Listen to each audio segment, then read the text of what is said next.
Hi and welcome. Welcome back if you've been here before. Um, I love it when the energies and the universe just puts this surge of energy in me to do a reading. I prefer doing readings when I feel compelled to, and not compelled in the sense like obligated, but inspired. Like there's just something inside of me that knows it's time for a reading. So, um, often we don't really need cards if you can read energies and emotions. Um, so I was just I was doing something and I was in a really chilled mood and just wanting some peace and quiet, enjoying the peace and quiet. And then suddenly there was this burst of exciting, high energy, and I've come to understand what is the difference between my energy and collective energy, and possibly just a few people or someone else's energy.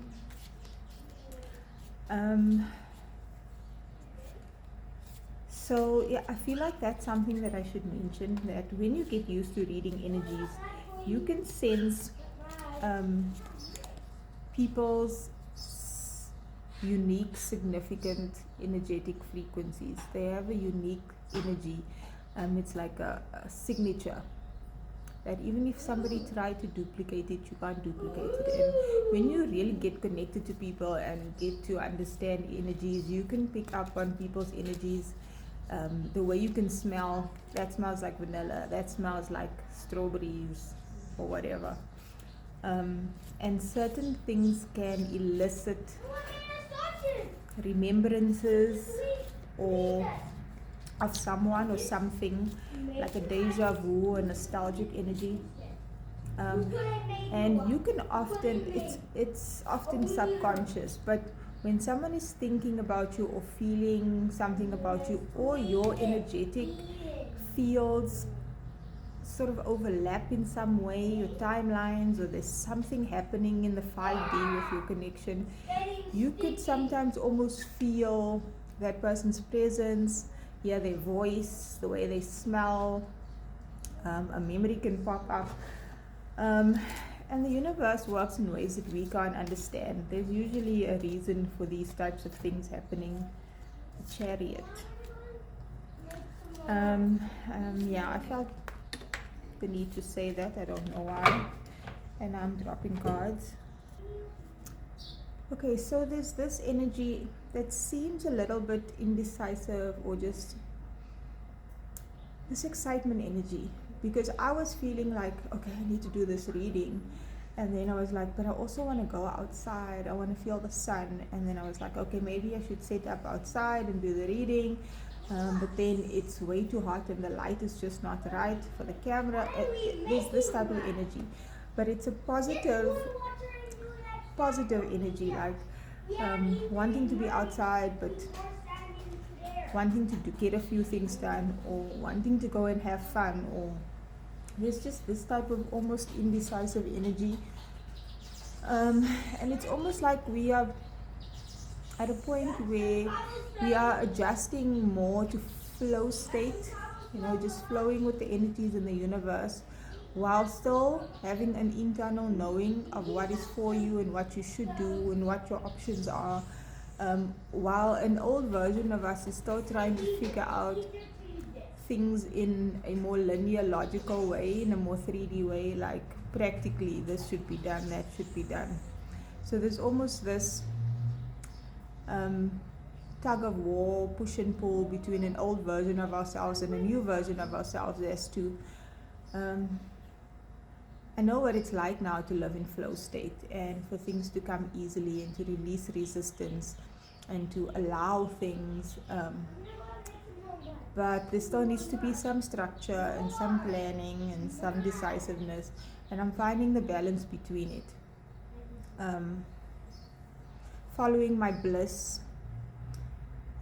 versus just being reckless and lost, and again, there's spectrums and levels to all of these things, and can feel negative or positive when it's really the opposite. I don't know if any of that makes sense, but let's see. These two cards popped out, and I was really drawn to picking up this deck. There sometimes seems to be themes where I'm called to use the same decks over time. We have a 7 and a 3. Those numbers can be significant, but 3s for me is growth, expansion, teamwork, building, and 7s is like spirituality, connection to the divine, can be seen as luck. But luck is really just, for me, it's aligning in such a way that things just happen effortlessly. So these two together is like saying to me, spiritual expansion and growth. There's like growing into more of your divine being, your higher self. And then we have the Chariot, which is like, it's the energy of nothing can stop me. And now the song is playing in my head. Nothing can stop me, I'm all the way up. Yeah, I'm not going to rap the song on this video. I sing the song all the time, but I'm not going to do that.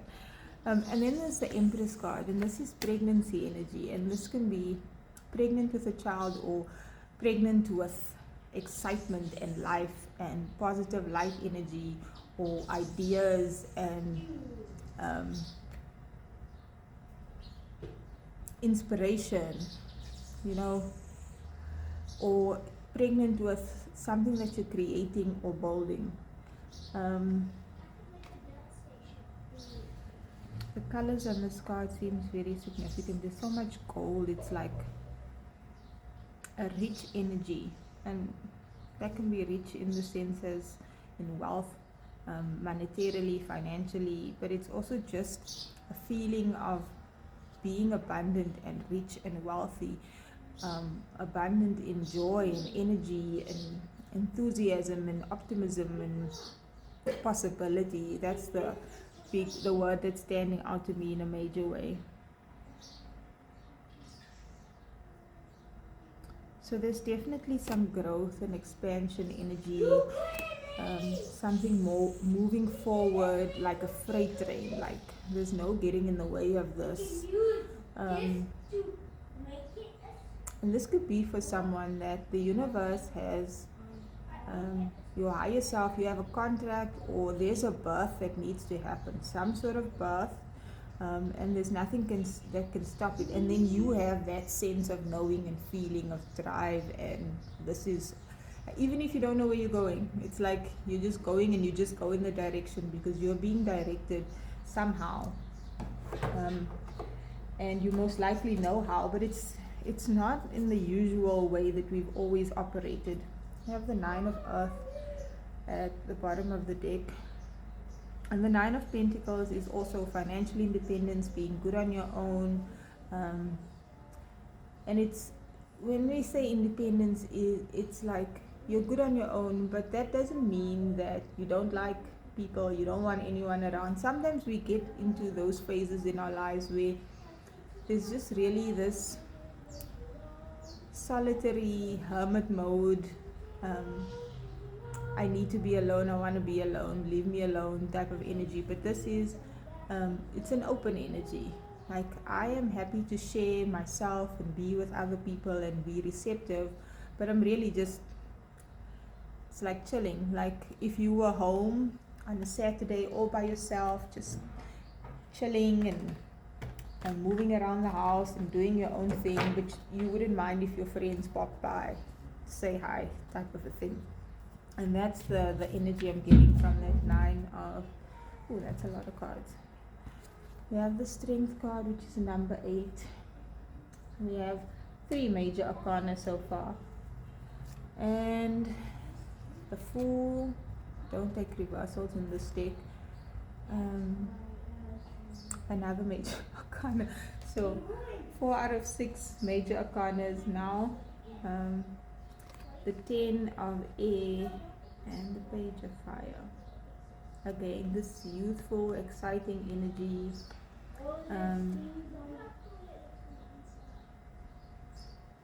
Something being initiated and started after something has ended.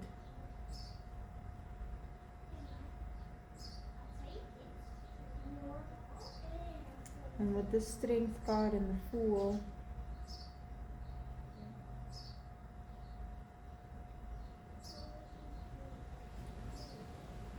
this is such an empowered energy.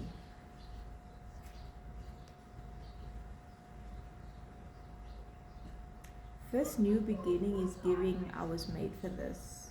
I've gone through stuff for this, and now I'm here for it, and I'm ready for it. Let's go. What are we waiting for? Let's go. But there's still a beginning.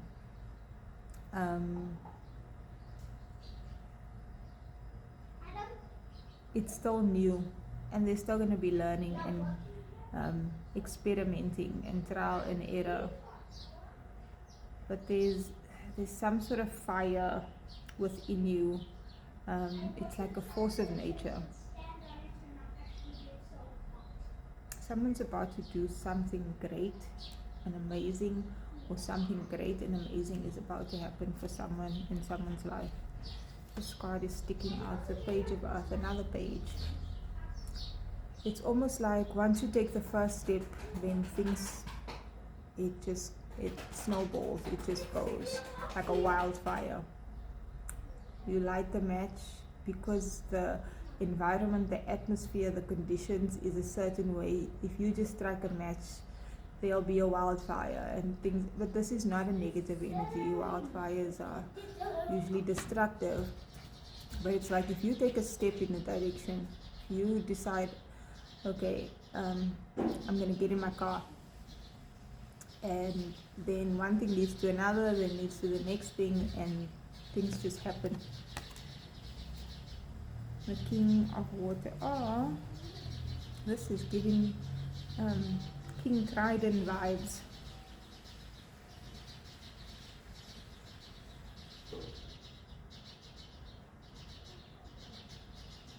Like, this is such a powerful masculine energy, but it's from a place of love. This is really beautiful.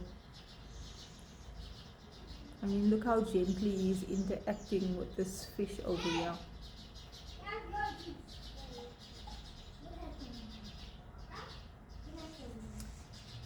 And this masculine energy is like, it's so beautiful, because typical masculine energy in the world is like assertive and aggressive and cold and direct, and that's what we usually associate with power, like the fire energy. But this is water energy, and as we all know, water can be extremely powerful as well. Water can be really destructive, but we don't always see it that way. It's almost like we're afraid of the fire energy, but we're not so afraid of the masculine energy, because the water energy is not intended for destruction, but it can be. But it's healing and cleansing and nourishing and revitalizing. And I was getting this energy yesterday, like this sense of just being washed, like you just taken your car to the car wash and it's all clean and the energy just feels good being in it, or you've just had a shower, or just a good swim. It just completely changes your energy, and this is what I'm feeling collectively,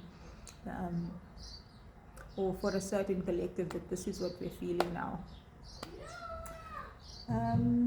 Let's get one more card. I'm just going to cut the deck and see. Happy success. Whether you've experienced an external tangible success that makes you really happy, it's coming if you can feel it within your cells, within your body, within your energy. You just feel like this energy, the way this guy is screaming and happy, and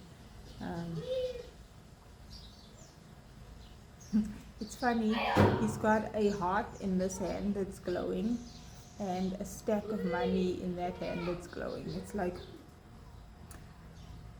almost like someone has mastered or gotten to that point of it's not just money that makes you happy and you're just focused on money. And it's not just love that makes you happy and you're just focused on love but you don't have money. Like there's always one thing but not the other. It's like there's both now, or this is what it's about to happen for you or someone.